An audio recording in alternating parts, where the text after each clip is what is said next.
Assalamualaikum warahmatullahi wabarakatuh. Waalaikumsalam warahmatullahi wabarakatuh. Kami akan mempresentasikan mata kuliah Etika Profesi Teknologi Informasi yang berjudul tentang Intellectual Property atau Infringement of Privacy. Adapun nama kelompok dalam kelompok ini yang terdiri dari Kris Minanto dan saya sendiri Arjun Winata, ada Muhammad Syahbani, Nurmala Aulia Zahra, Adisti Fatimatu Zahra. Yang pertama adalah latar belakang. Saat ini perkembangan teknologi informasi semakin cepat dan canggih, terutama pada era globalisasi. Kebutuhan akan informasi yang cepat, tepat, dan hemat menjadikan internet sebagai salah satu sarana utama untuk berkomunikasi dan bersosialisasi oleh semua kalangan masyarakat dari perorangan sampai dengan perusahaan. Internet sendiri merupakan jaringan komputer yang bersifat bebas dan terbuka. Dengan demikian, diperlukan usaha untuk menjamin keamanan informasi terhadap komputer yang terhubung dengan jaringan internet. Beberapa instansi atau perusahaan melakukan berbagai usaha untuk menjamin keamanan suatu sistem informasi yang mereka miliki. Dikarenakan ada sisi lain dari pemanfaatan internet yang bersifat mencari keuntungan dengan cara yang negatif, adapun pihak-pihak dengan maksud tertentu yang berusaha untuk melakukan serangan terhadap keamanan sistem informasi. Bentuk serangan tersebut dapat dikelompokkan dari hal yang ringan sampai misalnya yang hanya mengesalkan sampai dengan yang sangat berbahaya. Semakin mudah kita berkomunikasi dan mencari informasi, maka di dalam kemudahan tersebut juga terdapat segala macam kejahatan dan kecurangan yang dilakukan oleh oknum-oknum yang tidak legal.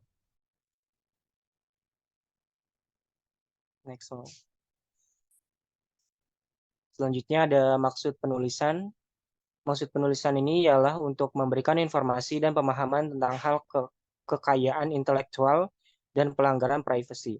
Hal ini penting untuk diketahui oleh masyarakat agar dapat melindungi hak-hak mereka dan menghindari pelanggaran. Selanjutnya ada tujuan penulisan. Yang pertama untuk mengetahui wawasan mengenai intellectual property. Yang kedua ada untuk mengetahui persyaratan dalam mata kuliah Etika Profesi Teknologi Informasi dan Komunikasi. Meningkatkan kesadaran masyarakat mengenai hak kekayaan intelektual dan privasi.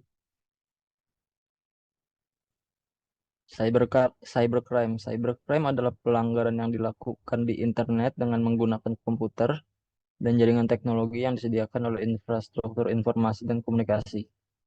Tingkat kepercayaan yang rendah terhadap aplikasi e-commerce adalah masalah utama yang dihadapi pengguna. Keamanan data kini menjadi masalah utama dalam manajemen dan pemeliharaan data bisnis. Pendaftaran data pribadi ke dalam sistem elektronik menyebabkan peningkatan penggunaan sistem elektronik apapun, termasuk e-commerce. Oleh karena itu, keamanan internet menjadi semakin rentan dan mudah dibobol dan disalahgunakan oleh individu jahat. Akibatnya, banyak kasus kebocoran data yang terjadi. Misalnya, dalam kebocoran data yang terjadi pada bulan Mei 2020 kemarin.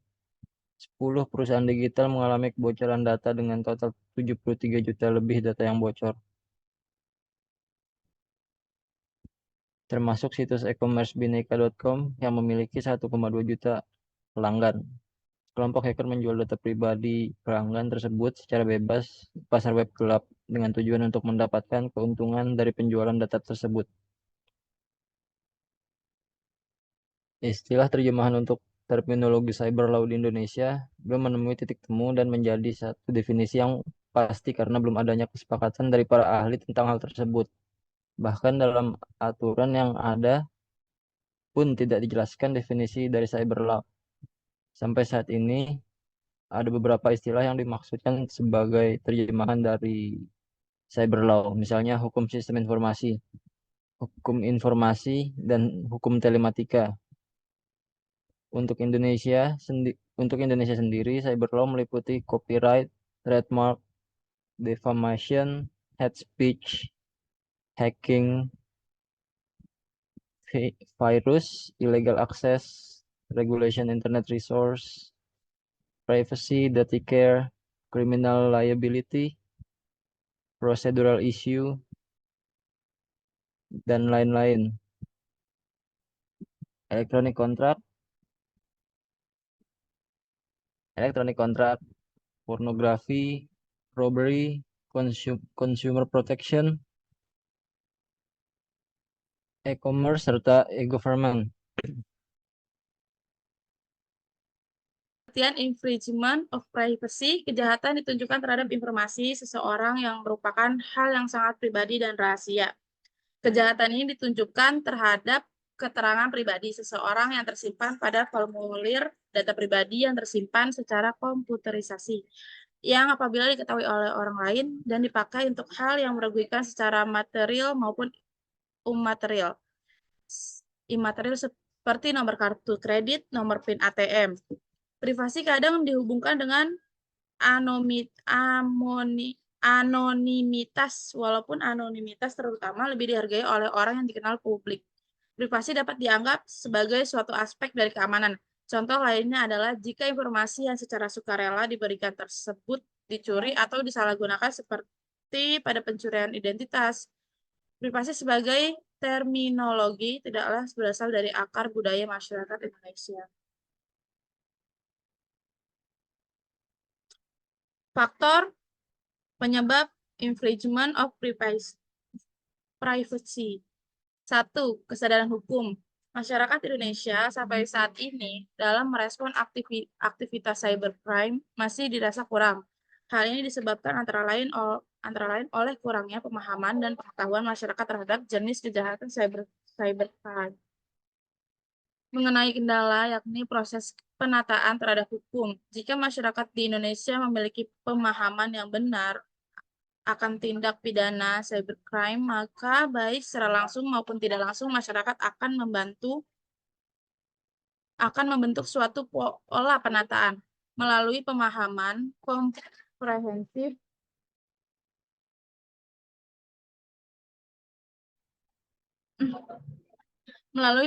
yang komprehensif mengenai cybercrime menimbulkan peran masyarakat dalam upaya pengawasan. Ketika masyarakat mengalami lack of information, peran mereka akan menjadi mandul. Yang kedua ada faktor penegakan hukum. Aparat penegakan hukum di daerah pun belum siap dalam mengantisipasi maraknya kejahatan ini karena masih banyak institusi kepolisian di daerah baik Polres maupun Polsek belum dilengkapi dengan jaringan internet. Perlu diketahui dengan teknologi yang sedemikian canggih, kemungkinan kejahatan dilakukan di suatu daerah. Ketiadaan undang-undang. Perubahan-perubahan sosial dan perubahan-perubahan hukum tidak selalu berlangsung bersama-sama. Artinya pada keadaan-keadaan tertentu perkembangan hukum mungkin tertinggal oleh perkembangan unsur-unsur lainnya dari masyarakat. Sampai saat ini pemerintah Indonesia belum memiliki perangkat perundang-undangan yang mengatur tentang cybercrime, belum juga terwujud. Untuk melakukan upaya penegakan hukum terhadap pelaku cybercrime, asas ini cenderung membatasi penegak hukum di Indonesia untuk melakukan penyelidikan atau penyidikan guna mengungkap perbuatan tersebut karena suatu aturan undang-undang yang mengatur cybercrime belum tersedia. Meskipun penerapan asas legalitas ini tidak boleh disimpangi, tetapi pada prakteknya asas ini tidak diterapkan secara tegas atau diperkenankan untuk terdapat pengecualian. Contoh kasus infringement of privacy. 1. Melakukan pembobolan dalam sistem komputer. Hal ini juga dikenal dengan istilah unauthorized access. Bisa diartikan sebagai kejahatan yang terjadi ketika seorang memasuki atau menyusup ke dalam suatu sistem jaringan komputer secara tidak sah atau tanpa izin. Yang kedua, melakukan penyadapan informasi data orang lain. Yang ketiga, melakukan penggandaan data tanpa izin pihak yang berwenang. Yang keempat, melakukan manipulasi, mengubah atau menghilangkan informasi yang sebenarnya. Yang kelima, melakukan kejahatan dengan membuat gangguan, perusakan, dan penghancuran terhadap suatu data, program komputer, atau sistem jaringan yang terhubung dengan internet. Dan selanjutnya penutup. Kesimpulan. Dapat disimpulkan bahwa kemajuan teknologi mempunyai dampak positif dan negatif. Sarana yang dipakai tidak hanya komputer, melainkan juga teknologi. Sehingga yang melakukan kejahatan ini perlu proses belajar. Motif melakukan kejahatan ini di samping karena uang dan juga karena iseng. Kejahatan ini bersifat dunia maya di mana si pelaku tidak tampak secara fisik dan menyimpulkan bahwa infringement of privacy adalah suatu kegiatan atau aktivitas untuk mencari dan melihat terhadap keterangan pribadi seseorang yang tersimpan pada formulir data pribadi yang tersimpan secara komputerisasi. Saran untuk pengguna internet untuk menggunakan secara positif dan tidak memanfaatkan perkembangan teknologi internet sebagai bahan untuk merugikan orang lain, dan lebih waspada dan teliti sebelum memasukkan data-data di internet, karena kejahatan sering terjadi karena kurangnya ketahuan pengguna. Dan itulah presentasi dari kelompok kami. Lebih kurangnya mohon maaf. Assalamualaikum warahmatullahi wabarakatuh.